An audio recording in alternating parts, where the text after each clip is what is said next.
በመካከለኛው ዘመን ላይ አውሮፓውያን ጨለማ ዘመን ውስጥ በነበሩበት ጊዜ አንድ ክርስቲያን ንጉስ ከምስራቅ መጥቶ ነፃ ያወጣናል ብለው ያስቡ ነበርና በዓለም እየዞሩ ይፈልጉት ነበር። በተለይ ወደ ህንድ ይሄዱ ነበር እና ይሄ ንጉስ ደግሞ ክህነትንም ንግስናንም የያዘ ነው።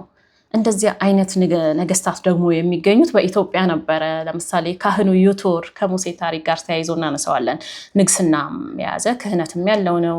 እነ ላሊበላ ሁለቱንም የያዙ ነበርና ይህን ሰው ፕሪስተር ጆን ብለው የሆነ የውክልና ስም ሰጥተውታልና ይህን ሰው ፍለጋ በጣም ብዙ አሳሾች በመካከለኛው ዘመን አውሮፓውያንን ከጨለማ ያወጣል ብለው ወደዚህ መተው ነበር፣ ወደ ሀገራችን ኢትዮጵያ ማለት ነውና ከመጡት መካከል ለምሳሌ ፍራንሲስኮ አልቫሬዝ መጥቷልና በጻፉት መጽሐፍ ውስጥ ምንድነው የሚሉት?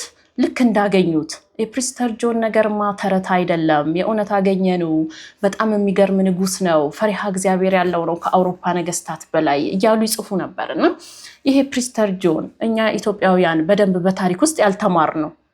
አውሮፓውያኑ ግን ሲያስሱት የኖሩት ይሄ ንጉስ ለመሆኑ ማን ነው? እናንተ ይሄ የአውሮፓ ተጓዦች አስሰው ኢትዮጵያ ውስጥ አገኘ ነው ያሉት ካህንም ንጉስም የሆነ ሰው ማን ነው ብላችሁ ታስባላችሁ? እስኪ ሐሳብ አስተያየታችሁን ኮሜንት ላይ አስቀምጡልኝ።